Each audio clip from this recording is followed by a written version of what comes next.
Here's the classic structure of the observer pattern. We have this subject, which is an abstract class. It talks to this observer, which is an interface, and we have concrete implementations of these abstractions. Now, with this design, the subject notifies the observers by calling the update method. The observers get notified, but they don't know what is changed. One way to solve this problem is by introducing a parameter like value here. In our example, this is going to be a primitive integer.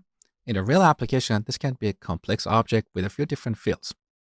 This is what we call a push style of communication, because the subject pushes the changes to the observers. Now, with this design, as you can see, this concrete observer, this is a real class, this is not dependent on this concrete subject. It knows absolutely nothing about it, because it receives all the data it needs in the update method. However, there is a problem with this approach. Tomorrow, we might introduce a new type of concrete observer, and that observer might need a different set of values. So we have to come back here and change the observer interface. We may have to introduce a new parameter, or we may have to change the object that is passed over here. We have to introduce new fields in that class. So this approach is not very flexible because the subject is making assumptions about these observers. It's assuming that these observers need these values when a change happens. Now, what if each observer needs a different set of values? So that is when we can use a pull style of communication.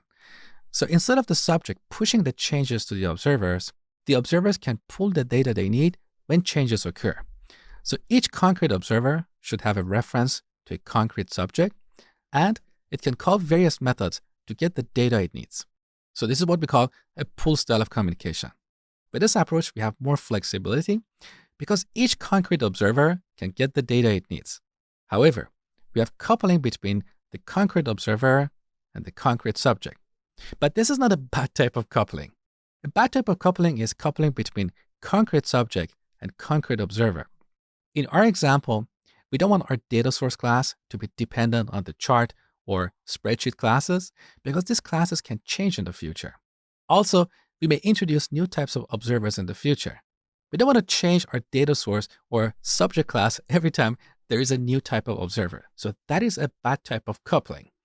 In reality, there is no zero coupling in software. We always have some kind of coupling. But what matters is the direction of the coupling or the direction of the relationship.